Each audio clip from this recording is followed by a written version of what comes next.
예, 안녕하십니까.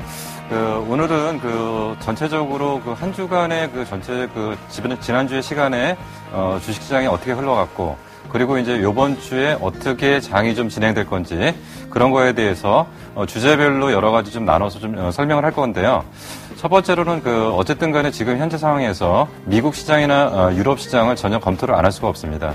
사실 이제 하루하루, 그러니까 미국 시장이나 유럽 시장의 뉴스에 따라서 전체적인 장이 좀 많이 흔들렸던 부분들, 이런 부분들이 지금 과연 우리 시장에 어떻게 좀 작용을 하고 있고, 그리고 이제 오늘 지수 반등이 어떤 의미를 갖고 있는 건지, 그리고 앞으로 전체적인 지수는 과연 기술적 반등이 아닌 조금 의미 있는 반등을 좀 진행할 수 있는 건지, 이런 거에 대해서 지금 전체적인 내용들을 큰 틀에서 갖고 충분히 좀 설명을 드리도록 하겠습니다.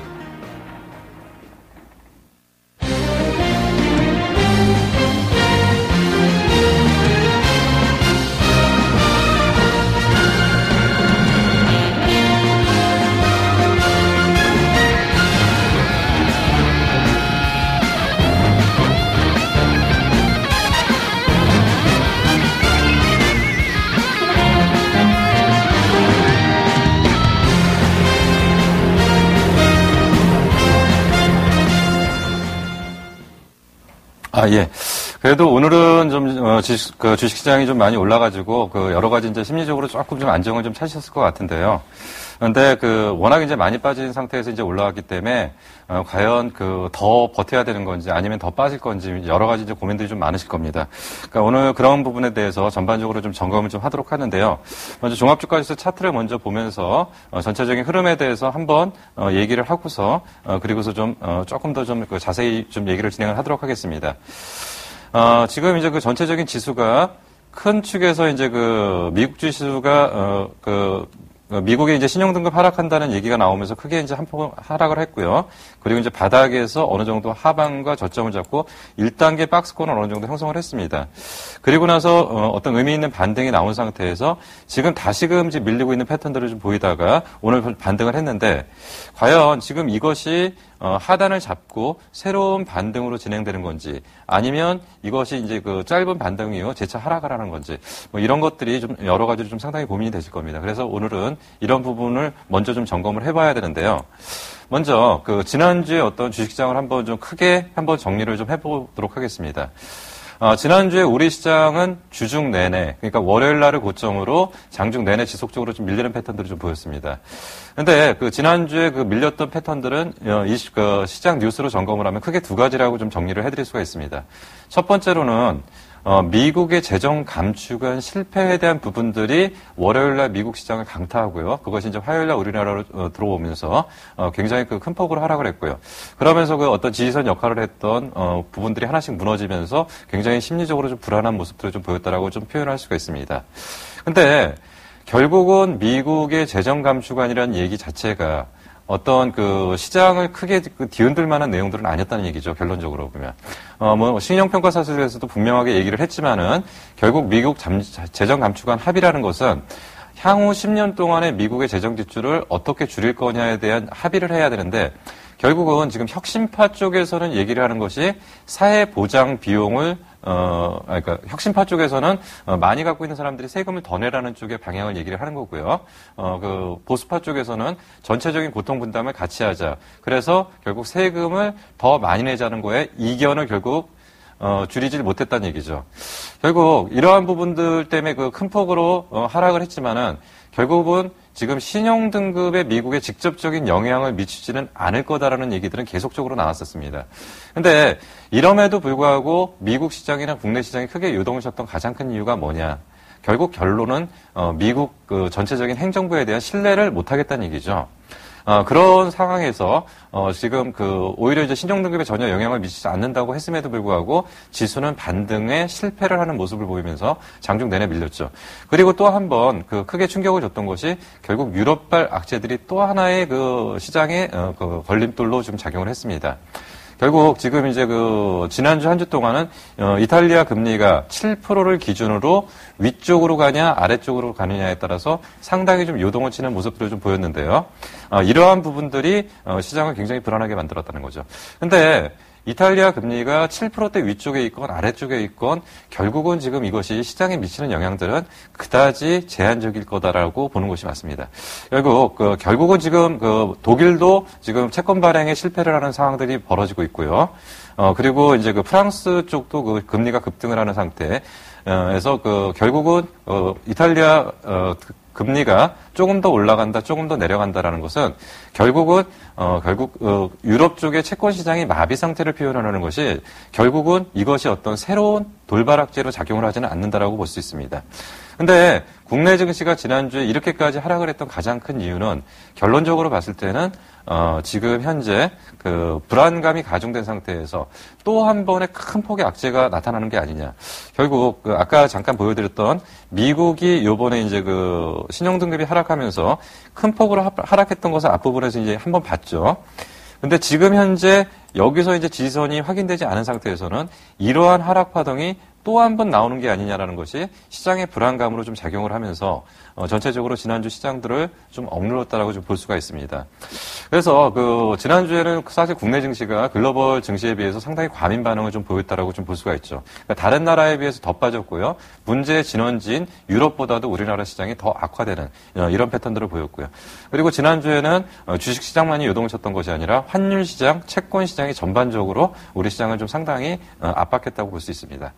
이러한 전체적인 뉴스를 가지고 국내 증시가 하락했던 원인 중에서 가장 중요한 부분이 지금 하나 있습니다. 어떤 부분이냐면 지금 외국인의 매매 동향에서 현물 시장의 매매 동향보다는 선물 시장의 매매 동향이 전체적인 시장을 많이 압박했다고 볼 수 있습니다. 지금 장은 계속적으로 반복적으로 어떤 현상들을 좀 보이고 있냐면 프로그램 매도에 의해서 장이 밀리고 올라가는 패턴들인데 결국은 지난주 금요일 날까지도 베이시스 차가 마이너스 1.5 이상 벌어져 있기 때문에 당연히 오늘 아침에 프로그램 매도가 나오니까 결국은 불안감을 느꼈던 거죠. 그리고 지난주 일주일 내내 베이스 차를 벌렸다 줄였다 하면서 계속적으로 프로그램 매도로 압박을 하면서 그러니까 현재 장은 베이스차가 벌어지면 빠지는 거고요. 베이스차가 좁혀지면 프로그램 매수가 들어오면서 올라오는 이러한 상황에서 현물 시장의 자체적인 움직임보다는 선물 시장에 많이 연동해서 장이 흔들리고 있다라고 좀 볼 수가 있습니다. 그런데 이러한 상황들이 나타났던 가장 큰 이유 중에 하나가 어떤 부분에서 좀 해석을 해야 되냐. 결국 아까도 말씀드린 것처럼 기술적 분석상 박스권 하단이 확인이 안 됐다는 겁니다. 아까 그 부분을 다시 한번 좀 표현을 해드리겠습니다. 지금 이제 자료에서 보시는 것처럼, 지금 앞부분에서 큰 축의 어떤 하락을 하고 나서 박스권이 1단계로 형성되고서 이제 유럽 재정안정기금 쪽에서 재원 확충을 한다는 얘기가 나오면서 큰 폭으로 반등을 하고 두 번째 박스권을 형성하는 단계에서 1800 정도에서 1780 정도를 하단으로 봤던 상황이 무너지면서 결국은 저점이 어딘지 몰랐던 것이 지금 이러한 공포감들을 더 조성했다라고 일단 볼 수가 있습니다. 그래서 지금까지는 이러한 부분들을 피해가는 쪽에서 지난주 한 주는 어떤 패턴들이 좀 나타났다라고 볼 수가 있냐면요. 결국 거래소보다는 코스닥을 선호했고요. 그래서 코스닥 차트가 거래소에 비해서 비교적 강한 움직임을 보였고요. 그리고 대형주보다는 중소형주들 이러한 쪽이 조금 더 강했는데 이 부분은 세 가지 특징으로 요약을 할 수가 있습니다. 결국 아까 말씀드린 것처럼 외국인 매도에서 자유로울 수 있냐. 그리고 프로그램 매도에서 자유로울 수 있냐, 선물 매매에서 흔들리지 않을 수 있냐. 이러한 것들의 전제 조건 속에서 그래도 실적이 거래소에 비해서 나쁘지 않은 코스닥 쪽의 일부 핵심 종목들이 시장을 지배했다라고 좀 볼 수가 있습니다. 그래서 지금 지난주 한 주들은 이러한 상황으로 지금 흘러갔던 거고요. 그러면 우리가 좀 현재 시점에서 좀 체크를 해야 될 게 몇 가지가 있습니다. 지금 미국 쪽의 움직임이 어떻게 될 거냐, 중국 쪽의 움직임이 어떻게 될 거냐, 유럽 쪽의 움직임이 어떻게 될 거냐. 그러면 중국과 미국은 현재 시장에서 어떤 요소로 작용을 할 거냐, 아니면 유럽 쪽에서는 이러한 부분들이 어떤 요소로 작용을 할 거냐. 그런 부분들을 이제 복합적으로 좀 점검을 해야 될 필요가 있습니다. 조금 이제 복잡한 얘기이긴 하지만요. 미국 쪽의 지금 경기 상황이 어떨 거냐라는 얘기를 할 때는 우선 이런 얘기를 좀 해야 될 것 같습니다. 지금 미국 쪽이 굉장히 안 좋을 거다라고 생각을 하는데요. 사실 생각보다는 그렇게 안 좋지는 않습니다. 여러 가지 이제 경제 지표들이 최근에 발표된 걸로 보면은요. 지난주 한 주 동안도 미국의 전체적인 경제 지표는 상당히 긍정적으로 나왔다라고 설명을 드릴 수가 있습니다. GDP 기준으로도 3, 4분기보다 4, 4분기에 우리가 당초에 생각했던 것보다 상당히 강하게 올라갈 수 있는 요소가 나온다. 그래서 지난주 한 주 동안에 그런 얘기들이 좀 나왔었죠. 미국의 GDP가 4, 4분기부터 3%에서 3.5%까지 올라갈 수 있다는 일단의 그 전망치들도 나오기도 했었습니다. 근데 그런 부분들이 지금 현재 위치가 어느 정도냐면요. 지금 사실은 작년 2006년도를 기점으로 2006년도, 2007년도 이후에 미국의 서브프라임 모기지론 사태가 난 이후부터는 전반적으로 GDP 하락폭이 굉장히 깊어졌었습니다. 굉장히 깊어지면서 지금 이제 최하단을 겪고 지금 돌아가는데 결국 미국 경제 지표 기준으로 GDP 기준으로는 2.5% 정도만 올라오면 굉장히 경기 상황이 좋은 걸로 일단 볼 수가 있는데요. 최근에 여기에 근접할 수 있는 사항들이 연출되고 있다라고 좀 볼 수 있습니다. 결국 미국 GDP가 이렇게 좋아졌던 가장 큰 이유는 결국 2008년부터 현재까지 지속적으로 통화 재정 정책을 강하게 펼쳤던 거의 어떤 결과지라고 좀 볼 수가 있습니다. 지금 이제 제일 처음에 서브프라임 모기지론이 처음 리먼 사태가 발생했을 때의 규모는 지금 약 1,500억 불 정도. 1,500억 불 정도의 그 리먼 사태의 문제를 해결하는데 미국은 1차 양적 완화 그리고 2차 양적 완화 여기에 살포했던 돈이 무려 2조 5천억 불입니다. 2조 5천억 불이 과연 얼마나 되는 돈일까요? 그러니까 1조 불 정도면은 지금 현재 환율이 1,100이라고 가정을 하더라도 한 1,100억 정도 되겠죠. 1,100조 정도 되겠죠. 우리나라 돈으로. 그럼 2조면은 거의 우리나라 돈으로 3,000조 정도의 어마어마한 돈을 지금 풀어놓은 겁니다. 그러니까 당장은 미국에서 강력한 재정 정책을 사용했음에도 불구하고 경기가 그렇게 회복되는 신호들이 안 나타나다가 최근에 이러한 것들이 서서히 회복되는 조짐들이 조금씩 지금 나오고 있는 거고 이런 것들이 이제 지표로 나타나고 있는 상황입니다. 근데 그렇다면 미국이 이제 완전히 경기가 돌았을 거냐? 그 부분에 대해서 조금 부정적입니다. 왜 그러냐면 지금 미국의 경제 지표가 일시적으로 좋아지는 현상이 나타나고 있지만은 결국 이것이 추세적으로 장기적으로 미국의 경제 지표가 긍정적으로 가야 될 여러 가지 요건 중에서 지금 풀지 못하는 몇 가지의 문제가 좀 있습니다. 첫 번째로는 이 부분이라고 보시면 될 것 같은데요. 이 지표는 고용시장 지표라고 지금 보실 수가 있고요. 이쪽에 검은 선이 이제 고용 지표의 선, 그리고 이쪽이 이제 미국의 어떤 재정 지출 확대 부분이라고 보시면 재정 적자가 확대되는 이러한 국면이라고 좀 보시면 됩니다. 그러니까 이만큼 엄청난 재정 적자를 감수하고서 현재까지 왔는데 지금 실업 지표는 최근에 보면은 고용 지표가 많이 개선됐다라는 얘기를 많이 합니다. 실업급여 청구 건수도 줄어들었고 조금씩 고용 창출도 일어나고 있다라고 합니다. 근데 아직까지도 실업률이 9%라는 거죠. 경제학에서 얘기하는 완전 고용이라는 것은 자기가 직장 생활을 안 하고 싶어서 안 하는 사람을 제외한 4% 정도로 제외한 나머지를 갖다 완전 고용이라고 하는데 이 지표에서 참고적으로 보시면요. 미국의 경기 상황이 2005년도, 2006년도, 2007년도 정도에 평균적으로 보면 실업률이 5%대 정도였습니다. 실업률이 5% 정도대인데 지금은 많은 호전됐다라고 하지만 아직도 경제 지표가 어디에 와 있냐면 9%대에 와 있다는 얘기죠. 그래서 미국 경기에서 계속 우려의 목소리가 섞여서 나오는 것들이 결국 실업률을 잡아야 된다. 실업률이 최소한 미국 경기가 정상화되려면은 6%대는 돼야 된다라는 얘기들이 지금 계속적으로 나오고 있습니다. 실업률이 6%가 된다는 것은 결국 9%에서 6%대에 3% 정도의 실업이 줄어든다는 것은 결국 어떤 의미를 내포하고 있냐면요. 결국 실업이 줄어든다는 것은 결국은 개인들이 소득이 증가한다는 얘기죠. 개인이 소득이 증가한다는 것은 또 한편으로는 뭐냐면 개인들이 쓸 수 있는 돈이 늘어난다. 그러니까 직장에 들어가서 돈을 벌게 되면 그 돈을 갖고 소비를 할 수 있는 것들이 늘어날 거고요. 소비가 늘어나게 되면 기업이 생산을 또 늘려줄 수가 있겠죠. 생산이 늘려주면 기업에서 생산이 늘어나게 되면 또 어떤 현상이 벌어지냐면 기업에서 또 신규 창출, 그러니까 신규 고용 창출이 될 수가 있는 거고요. 신규 고용 창출이 되면 다시 또 실업이 감소하게 되고 그러면 또 소득이 늘어나는 구조. 이걸 갖다 경제학에서 얘기하는 선순환 구조라고 보시면 됩니다. 그러니까 좋은 것이 계속 반복해서 좋게 되는 건데 악순환 구조를 반대적으로 보면요.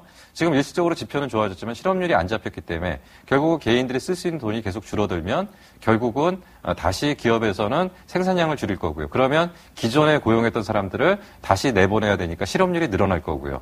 그러면 다시 또 기업이 그 실업률이 늘어나면 또 소비가 또 줄어들 거고요. 그럼 다시 기업이 생산량을 줄이는 이러한 악순환 구조인데 지금 미국 경제에서는 이러한 선순환 구조를 빨리 해결해야 된다. 그래서 아까 처음에 말씀드렸던 것처럼 미국의 GDP라든지 뭐 소비 지표라든지 생산 지표라든가 이런 것들이 최근에 상당히 긍정적으로 나오고 있습니다.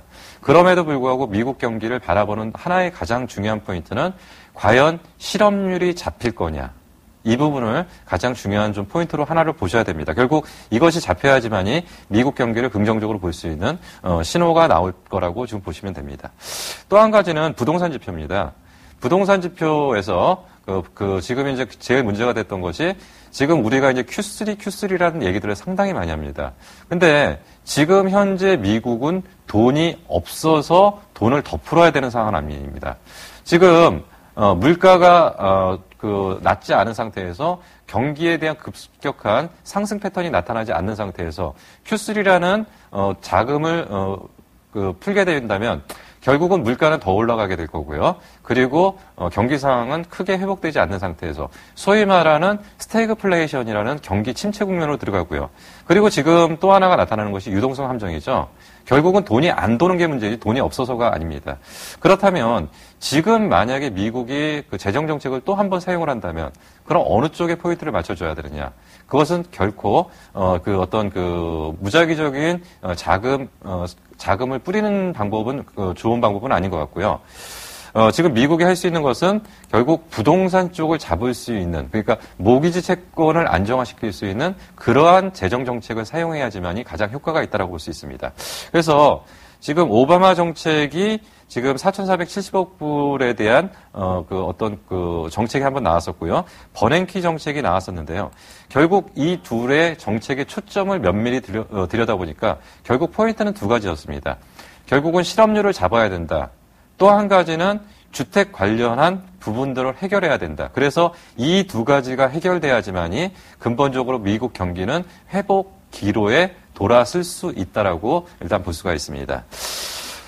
그래서 결국 지금 현재 미국 상황은 국내 증시에서는 마이너스 요소는 아닙니다. 마이너스 요소는 아닌데 플러스 요소로 과연 작용을 할 수 있을지 없을지에 대한 부분들을 검토하는 거고요. 아까 말씀드린 것처럼 고용 지표와 부동산 지표가 잡힌다면은 국내 증시에 분명히 플러스적인 요소로 지금 작용을 할 걸로 판단을 하셔도 될 걸로 일단 판단이 됩니다.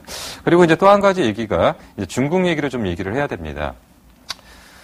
지금 이제 우리가 최근에 좀 가장 많이 기대했던 부분 중에 하나가 중국의 긴축 완화죠. 중국이 이제 본격적으로 긴축 완화를 하게 되면 중국이 경제 성장 정책을 필 거다. 그렇다면 최근에 발표된 몇몇 가지가 있죠. 중국 관련 지표들이. 그래서 본격적으로 중국이 긴축을 완화하게 되면 우리나라는 이러한 종목이 수혜가 될 거고 저러한 종목이 수혜가 될 거고 여러 가지 얘기들이 좀 많습니다. 근데 과연 지금 중국이 본격적인 긴축 정책 완화를 시작할 거냐라는 얘기에서는 아직까지는 좀 빠르다라는 얘기를 좀 정리를 해드리겠습니다. 그러면 왜 그런 얘기를 드리는지를 출발부터 현재까지 흘러왔던 얘기들을 안 할 수가 없습니다. 지금 중국은 제일 처음에 시작이 됐던 것이 중국의 가장 고질적인 문제인 부동산과 물가라는 것을 좀 잡기 위해서 처음에 중국은 긴축이라는 강도 높은 긴축을 작년 말부터 진행을 했던 거죠. 작년 말부터 그 긴축의 강도를 강화를 시켰고 결국은 계속 부동산 가격이 안 잡히면 계속 긴축, 그리고 물가가 안 잡히면 계속 긴축. 그래서 최근에 나타났던 것들이 물가는 어느 정도 좀 잡혔다. 물론 이제 중국 정부의 눈높이와 글로벌 시장에서 중국을 바라보는 사람들의 눈높이가 다릅니다. 중국은 조금 더 물가가 5%대 미만으로 떨어지길 바라지만 나머지 사람들이 볼 때는 6% 미만 정도면 웬만큼 물가가 잡혔다라고 얘기를 합니다. 그리고 부동산도 많이 잡혔습니다. 그러면 긴축의 정책은 중국에서 성공한 걸로 볼 수가 있는데요. 사실 그 내면은 그렇지는 못합니다. 지금 이제 부동산을 잡고 물가를 잡으려고 해서 결론적으로 정책의 방향은 맞았고 그러한 물가와 부동산 정책은 잡혔는데 여기에 나타난 후유증이 지금 상당히 심각합니다. 어떤 후유증이 나타났냐면요. 중국이 부동산 가격을 잡으려고 해서 부동산 가격이 하락했습니다. 하락하다 보니까 각 지방정부에서 부동산 관련한 세금 수입이 줄어들어 버린 거죠. 중국 지방 정부들은 부동산 세금이 줄어들었음에도 불구하고 각각의 그 중앙 정부에서 취하는 여러 가지 정책의 방향을 따라가다 보니까 재정 지출은 늘릴 수밖에 없습니다. 그러다 보니까 써야 될 돈은 많아졌는데 들어오는 돈은 적어져 버린 거죠. 그러다 보니까 당연히 그만큼의 어떤 부족한 자금을 뭔가로 메꿔야 됐죠. 근데 우리나라 같은 경우는 만약에 이렇다면은 지방 채권을 발행을 해서 그러한 부분들을 충당을 했었을 겁니다. 근데 중국 같은 경우는 지방 정부의 채권 발행은 중앙 정부에서 강력하게 통제를 합니다. 그렇기 때문에 중앙 정부의 허가를 받지 못하는 지방채 발행은 불가능하다고 보시면 됩니다. 그러다 보니까 당연히 그 부족한 자금을 어디서 빌려왔냐? 지금 지방 정부는 은행에서 그 돈을 빌려온 거죠. 그러다 보니까 이게 시간이 지나다 보니까 어떤 현상이 벌어졌냐면, 지방 정부의 부실 플러스 지방 정부의 부실에 관련된 부분이 은행 부실로 전이되는 현상들이 나타난 거죠. 물론 부동산 가격과 물가는 잡혔다라고 보지만 거기에 따른 후유증으로 은행 부실이 커지는 상태가 됐고요. 그리고 지방 정부의 재정 악화가 심각한 수준까지 좀 올라갔습니다.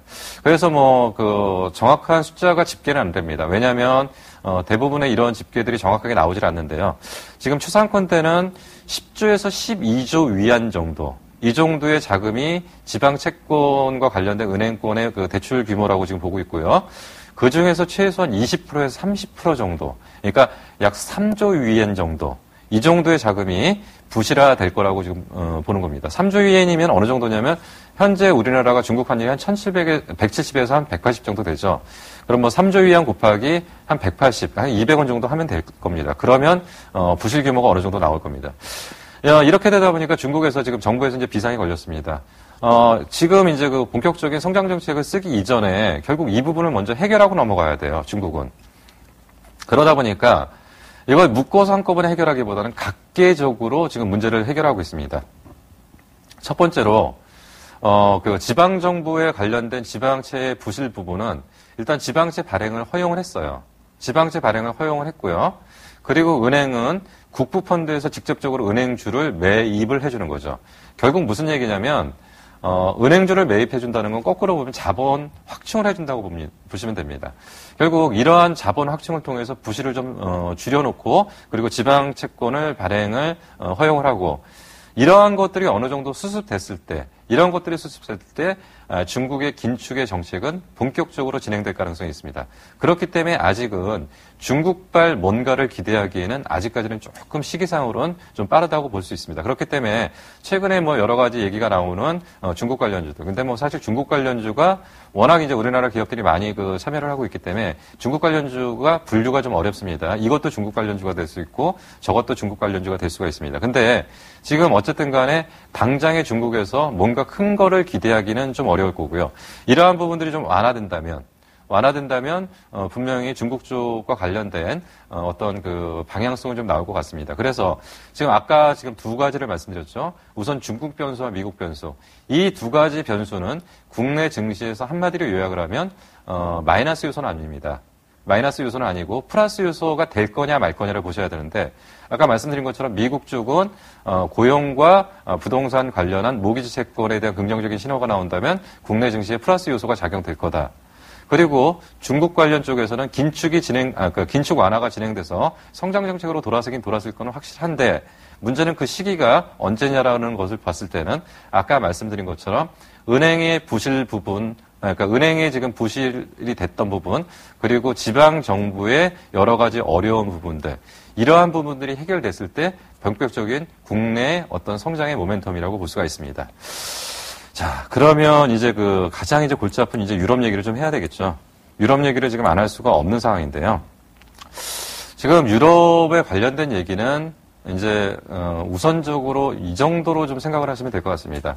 지금 이제 벨기에도 신용등급이 강등됐다. 어디도 신용등급이 떨어졌다. 얘도 문제가 된다. 쟤도 문제가 된다. 그리고 채권금리는 지금 이태리 채권금리가 지금 8%에 진입한다. 지금 이런 얘기들이 계속 나오면서 혼선이 옵니다. 그럼 과연 이 건건이 나오는 모든 것들을 일일이 대응한다면 주식시장에 대응할 수가 없겠죠. 근데 이렇게 표현을 해드리면 될 것 같습니다. 제일 처음에 유럽발 문제의 출발점은 어디냐? 그리스입니다. 그리스인데 그리스는 전체 규모가 유럽 내에서 차지하는 비중은 2.5%밖에 안 된다고 보시면 됩니다. 그러한 부분을 해결하기 위해서 유럽에서는 7,500억 유로라는 엄청난 자금을 갖고 이 문제를 해결하려고 했는데 결국 이러한 과정 속에서 피그라고 표현되는 각각의 나라들이 문제가 생겼고요. 이제는 어디까지 왔냐면 스페인, 이탈리아, 그리고 프랑스까지 넘어오는 거죠. 근데 앞부분에서 나왔던 나라들하고 스페인하고 이탈리아는 급이 다릅니다. 스페인하고 이탈리아는 급이 다른데요. 왜 그러냐면 스페인, 이탈리아가 문제가 되면 바로 그 다음에 나오는 게 이제 프랑스죠. 그러면 프랑스까지 넘어간다면 이건 좀 상당히 심각한 문제뿐이거든요. 근데 일단 현재 어디까지 왔냐면 프랑스까지 왔습니다. 프랑스까지 왔기 때문에 지금 유럽 문제는 두 개의 나라로 표현하면 됩니다. 독일인 나라와 독일이 아닌 나라로 표현하면 됩니다. 그러니까 독일까지는 아직 전염이 안 됐다고 보시면 되죠. 근데 프랑스까지는 이미 전염이 됐다라고 볼 수가 있습니다. 그러면 프랑스까지를 포함하면 유럽에서 전체적인 비중은 60% 정도로 보시면 됩니다. 2.5%의 문제가 이미 60%까지 전이됐고요. 나머지 40%만 지금 깨끗한 겁니다.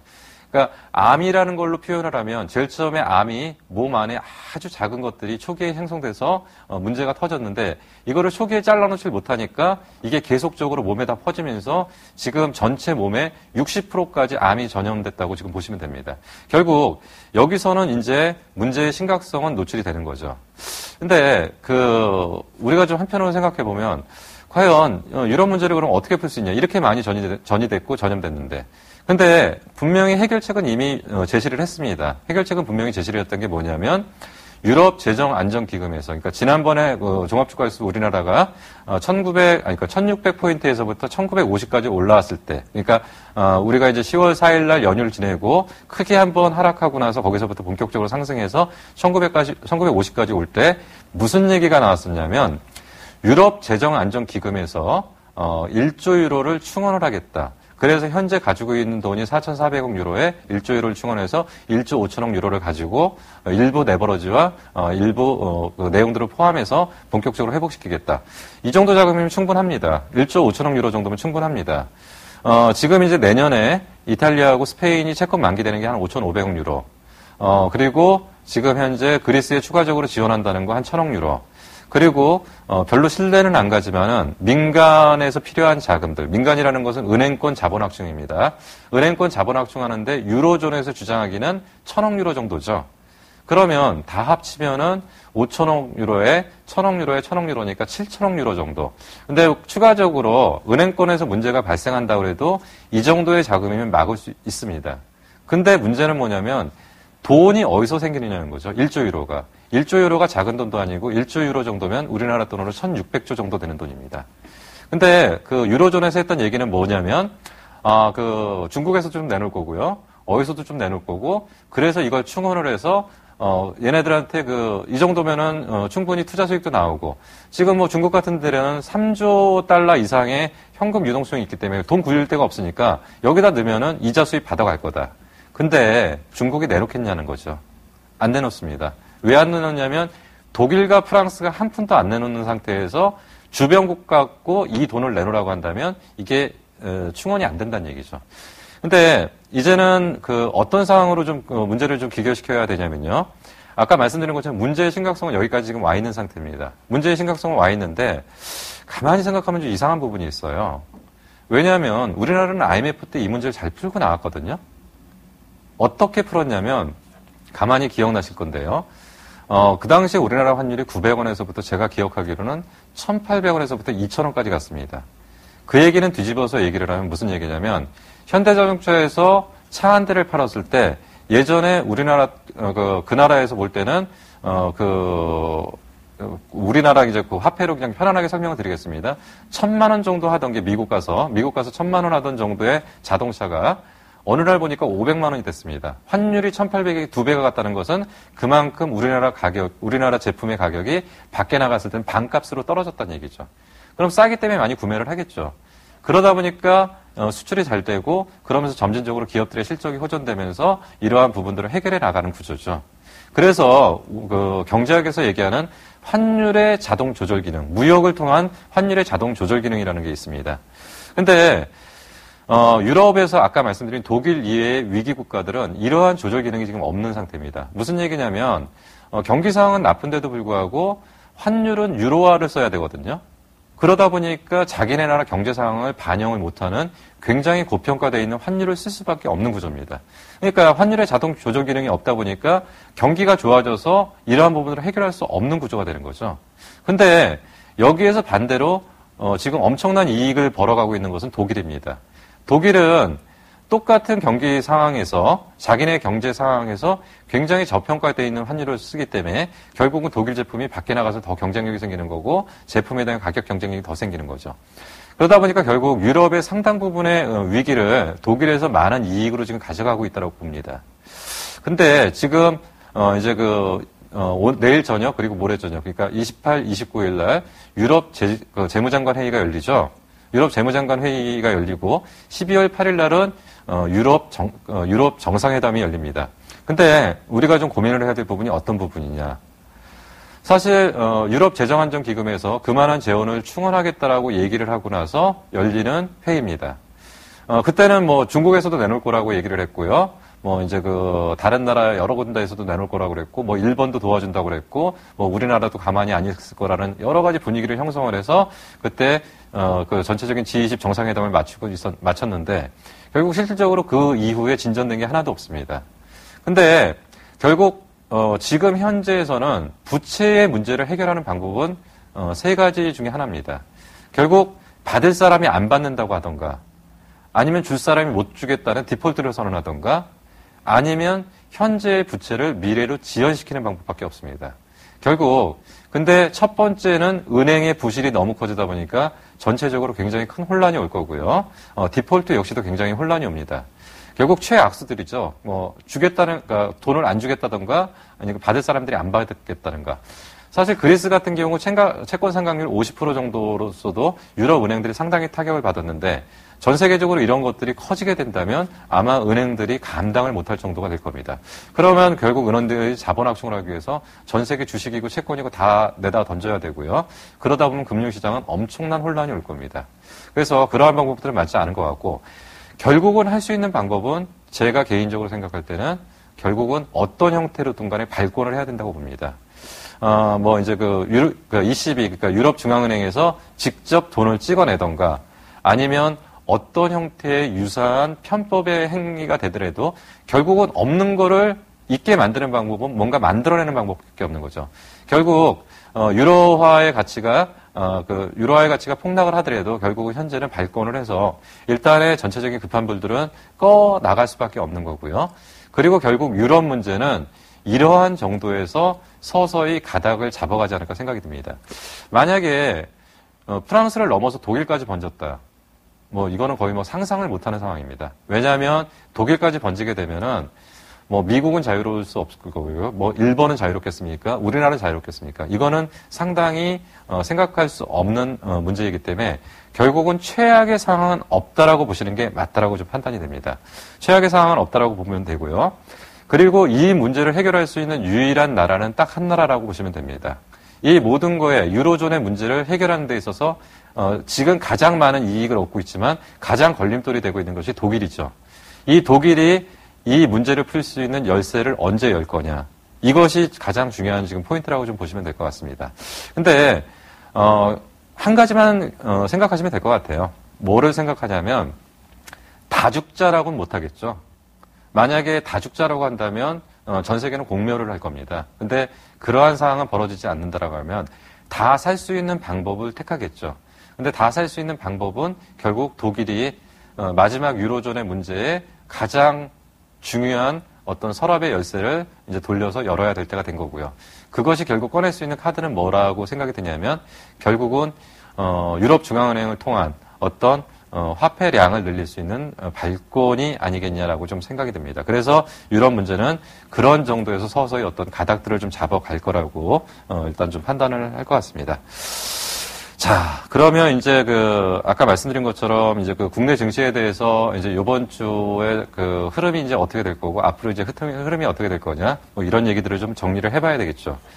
우선적으로 이제 기억해야 될 이번 주의 주요한 일정은 아까 말씀드린 것처럼 11월 29, 30일 날이 유럽 재무장관 회의고요. 12월 8일 날이 유럽 정상회담입니다. 결국 여기서 무슨 얘기가 나오는지는 잘 지켜보실 필요가 있습니다.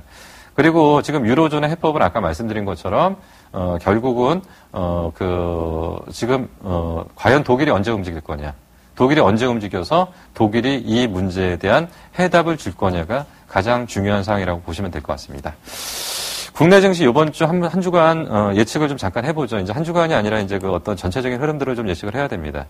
아까 말씀드린 것처럼 지금 박스권 하단이 지금 어제까지 금요일까지는 굉장히 불안했습니다. 금요일까지 굉장히 불안했던 게 뭐냐면 프로그램이 장을 지배를 했거든요. 그러니까 그러니까 선물 매도, 외국인들이 선물 매도를 하게 되면은 바로 프로그램 매도가 이어지기 때문에 프로그램 매도가 이어지면 또 장이 빠지고요. 그리고 또 다시 선물 매도가 나오고 이런 패턴이 반복되고요. 그리고 금요일 날 제가 종가 기준으로 봤을 때, 베이스차를 1.5 정도를 걸려놨었습니다. 1.5 정도를. 그러다 보니까 당연히 월요일 날도 프로그램 매도가 나오겠거니, 생각을 했는데 사실 깜짝 놀랐습니다. 오늘 아침에. 오늘 아침에 동시효과를 딱 잡는데, 선물이 플러스 5포인트 정도로 나왔죠. 그러면서 지수가 그렇게 큰 폭으로 상승한 건 아니었었는데 선물을 찍음과 동시에 베이스차가 급격하게 개선되고 여건이 좋아지다 보니까 지수가 막 따라 올라오더라고요. 막 따라 올라오는 게 결국은 프로그램 매수도 따라온 겁니다. 그러니까 지금 장은 프로그램 매도가 있냐, 프로그램 매수가 있냐에 따라서 장의 방향들이 많이 바뀌는데, 그렇다 하더라도 지금 전체적으로 봤을 때는 지금 하단을 형성시키는 막바지 국면이 아니냐.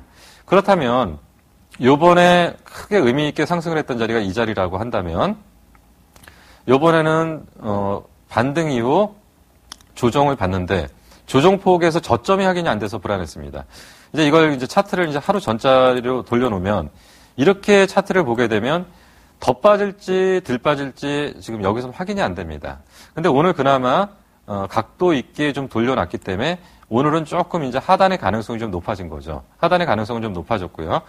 결국은 우리가 염려했던 이런 상황은 안 벌어질 거라는 겁니다. 여기서 추가적으로 밀린다고 해도 그 밀리는 폭은 굉장히 제한적일 거고요. 그럼 이제 박스권 하단이 지금 형성되고 박스권 상단이 결정되는 이런 패턴의 주가 움직임이 될 거냐 말 거냐를 지금 봐야 되는데, 뭐 결론적으로 말씀을 드리면 지수의 박스권 하단은 어느 정도 오늘 기준으로 나왔다라고 일단 판단이 되고요. 그리고 반등의 추세는 이어질 걸로 일단 보여집니다. 반등의 추세는 일시적으로 역시나 유럽 쪽이나 미국 쪽에서의 어떤 뉴스에 따라서 일시적으로 흔들리는 상황은 벌어질지 모르지만 결국은 전체적인 추세는 위쪽으로 가는 쪽으로 가닥을 좀 잡아간다고 보실 수가 있습니다. 그래서 박스권 하단은 일단 요번에 찍었던 1760 정도가 하단을 형성할 걸로 일단 보여지고요. 상단을 간다라고 하면 일단 우리가 보통 봤었을 때 1250 정도가 지금 내려오는 120일 이동평균선이 있기 때문에 여기에 일반적으로 저항에 걸린다라고 볼 수 있는데 요거보다는 조금 더 갈 것 같습니다. 왜냐하면 이 자리가 나타난다면 누구나 보는 저항선에서는 형성이 안 되기 때문에 조금 더 갈 확률이 좀 굉장히 큽니다. 그래서 일단 그 박스권의 상단은 1220보다 조금 더 높은 1930, 40 정도까지 지금 올라오는 패턴이 보일 거고요. 그럼 제일 중요한 게 이제 그럼 앞으로 박스권에서 지금 반등을 한다면 어느 쪽에 할 거냐. 이게 이제 제일 중요하겠죠. 근데 앞부분에서 상승을 시켰던, 그러니까 1640포인트부터 1950까지 끌고 왔던 종목은 뭐니 해도 한마디로 요약하면 삼성전자라고 보시면 됩니다. 그래서 삼성전자의 움직임과 이 당시에 종합주가지수 움직임이 똑같다고 보시면 될 것 같아요. 그러면 삼성전자가 이때 쭉 끌고 올라와서 이제 그 전체적인 어떤 요번에 이제 지수의 고점권을 형성했다면 최근에 오늘 같은 경우는 물론 이제 IT 쪽이 많이 올라왔습니다. IT 쪽이 많이 올라왔는데 그 안에 내부를 보면은 삼성전자 올라온 폭보다는 다른 종목 쪽이 움직임 쪽이 좀 많다는 얘기죠. 결국 무슨 얘기냐면 오늘 가만히 좀 종목들을 좀 보니까요. 가만히 좀 종목들을 보니까 오늘은 어떤 현상이 벌어졌냐면 대형주 쪽에서 지금 봤을 때 IT 쪽 내부에서도 보면은 LG전자가 좀 많이 올랐고요. 예, LG전자가 좀 많이 올랐고 그리고 LG 디스플이 좀 많이 올랐고요. 그리고 뭐 삼성 SDI니 LG 이노텍이니 이런 것들이 지금 올라오고 있습니다. 그리고 뭐 다른 쪽에서 여러 가지 종목들을 봤었을 때 그러니까 오늘 뭐 철강주들이 좀 많이 올라왔고요. 그리고 조선주들이 좀 많이 올라왔고요. 그리고 건설주들이 좀 많이 올라왔습니다. 무슨 얘기냐면요. 지금 현재의 장 상황은 굉장히 좋은 종목들이 상승을 하는 장이 아니라 소외주들이 분명히 반란을 일으키고 있는 겁니다. 지금 LG 디스플이 업황이 좋아서 올라오는 건 아니겠죠. 그리고 LG전자가 지금 본격적으로 이익이 발생해서 올라오는 건 아닐 겁니다. 근데 왜 이쪽이 올라오냐면 앞부분에 설명드렸을 때 뭐라고 설명드렸냐면 지금 현재 시장에 가장 걸림돌이 되는 부분은 뭐냐면 외국인의 공매도, 선물 매도, 프로그램 매도죠. 그러면 LG전자나 LG디스플 그리고 뭐 이런 종목들은 사실 맞을 만큼 맞았죠. 맞을 만큼 맞았기 때문에 충분히 바닥권에 있는 상태에서 순환 사이클상 소외주들이 올라오는 패턴이라고 지금 정리를 해볼 수가 있습니다. LG전자가 최근에 좀 비교적 강하게 움직이고 있고요. 오늘 하이닉스도 좀 비교적 강하게 움직였죠. 근데 정작 그동안 업황 좋다고 하는 그리고 실적 좋다고 하는 자동차들은 오늘 못 움직였어요. 그리고 금요일 날도 자동차는 빠졌습니다. 이런 현상들이 왜냐? 가만히 생각해 본다면 걔네들은 실적 좋아서 장이 빠질 때도 버텼거든요. 그렇다면 지금은 장이 돌아선다면 그동안 못 올라왔던 소외주 중심의 종목 패턴이 나타나는 국면이라고 지금 볼 수 있습니다. 그러면 아까 말씀드린 걸 다시 한번 정리를 해드릴게요. 이제 제일 중요한 게 그거죠. 지수는 반등한다. 그럼 어느 쪽이 올라올 거냐? 결국은 예전에 좋다고 하는 삼성전자냐, 현대차냐, 뭐 이런 것들이냐는 거죠. 그럼 중국 관련주냐? 아니란 얘기입니다. 지금 오늘 올라왔던 것은 IT 종목 중에서 LG전자, 뭐 LG디스플, 그리고 하이닉스가 비교적 강하게 올라왔는데 얘네들을 IT로 분류할 것이 아니라 소외주로 분류하는 게 낫지 않을까 좀 판단이 됩니다. 그리고 오늘 또 올라왔던 건설주들도 역시 소외주로 분류를 할 수 있는 거고요. 그래서 이러한 소외주들의 움직임들은 좀 당분간 계속될 것 같습니다. 그래서 이번 반등의 사이클은 어느 쪽에 포인트를 맞추셔야 되냐면요. 그동안 좋았던, 업종 좋았던 그리고 비교적 잘 버텼던 종목군들이 올라오는 장이 아니라 그동안 못 올라왔던 종목군들이 움직인다고 보시면 될 것 같습니다.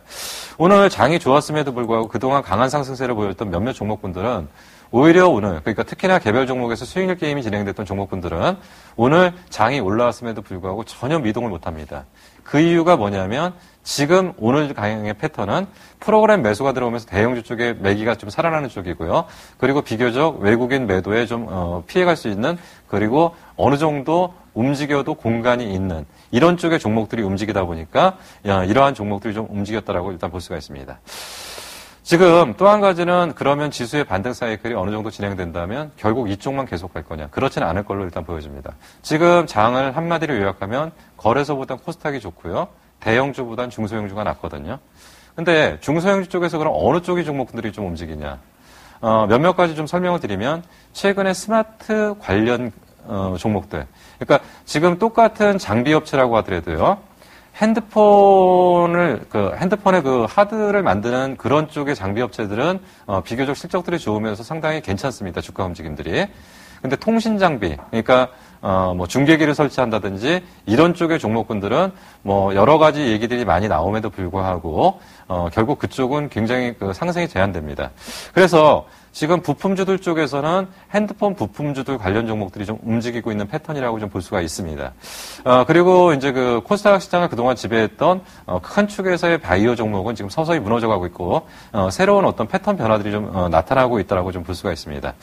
그래서 지금 어떤 종목군, 어떤 업종군, 어느 쪽을 찍어서 그렇다면은 아까 말씀드린 것처럼 그 거래소 쪽에서는 대형주의 소외주 종목군들을 한 축으로 좀 보셔야 될 필요가 좀 있을 것 같고요. 그리고 중소형주 쪽에서는 아까 말씀드린 스마트 기기 관련된 쪽, 그러니까 스마트 기기 관련 쪽이 상당히 많습니다. 뭐 패널을 하는 쪽도 있고요, 안에 진동칩을 만드는 회사도 있고요, 안에 뭐 여러 가지 부품들 안테나를 설치하는 업체들도 있고 뭐 여러 가지 있습니다. 뭐 그런 쪽에서 종목들을 몇 개만 좀 잠깐만 좀 보여드리도록 하겠습니다. 최근에 이제 제가 일단 말씀드렸던 종목 중에서 이제 일진 디스플레이라는 종목이 있습니다. 예. 뭐 이런 종목들이 지금 움직이고 있는 패턴들은 결국은 스마트 기기 관련 쪽이라고 지금 볼 수가 있고요. 그리고 이제 뭐 파트론이라든지 뭐 이런 쪽 종목군들도 지금 최근 장상에 비해서 굉장히 견조한 움직임을 보입니다. 결국 이런 것들이 스마트 기기 쪽, 그리고 여기에 관련된 부품 쪽, 뭐 이런 쪽의 전반적인 종목들의 패턴이라고 지금 볼 수가 있고요.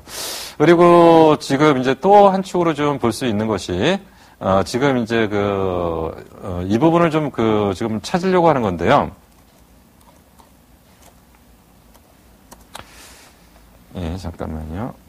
예, BIMT라는 종목이 있습니다. 이 종목이 지금 최근에 이제 급등을 하고 있는데요.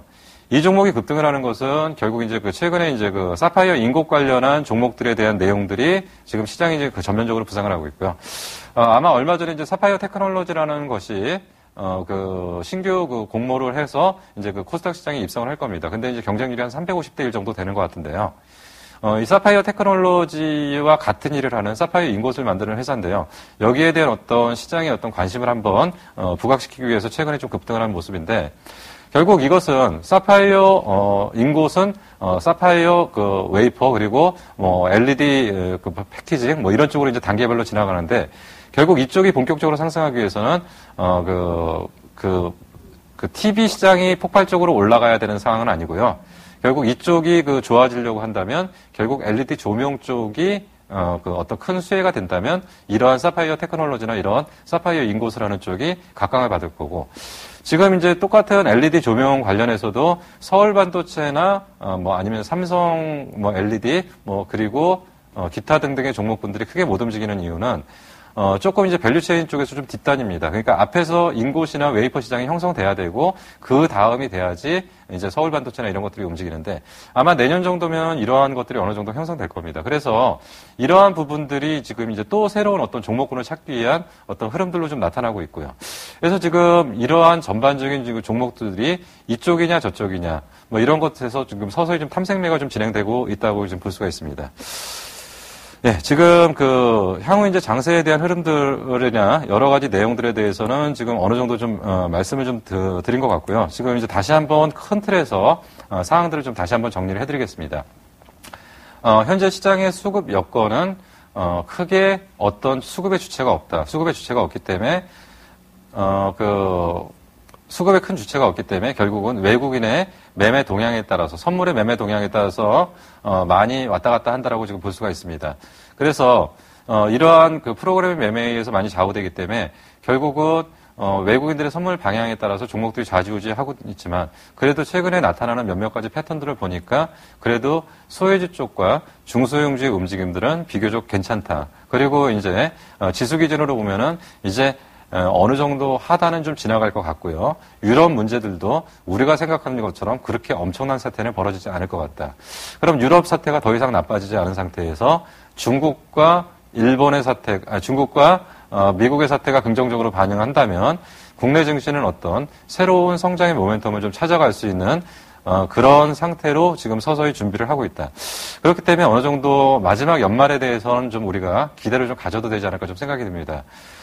지금 이제 항상 이제 시장이 약세장으로 가게 되면 대부분 위축되고요. 그리고 시장이 본격적으로 반등을 해서 어느 정도 확인이 되는 시점에 대부분 일반인들이 추격 매수를 하는 패턴이 보이는데, 지금 현재 상황은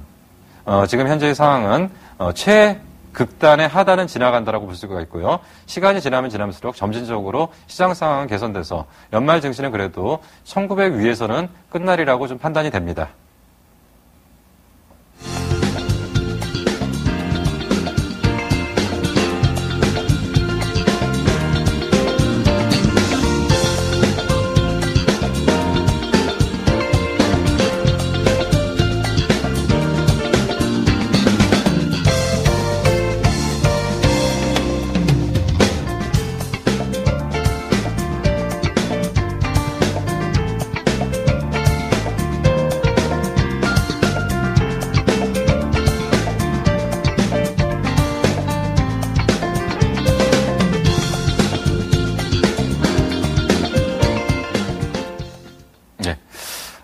한 시간 동안 진행을 하는데 사실 전달하고 싶은 얘기는 좀 많았는데요. 시간이 굉장히 제한되다 보니까 제대로 전달이 됐는지 모르겠습니다.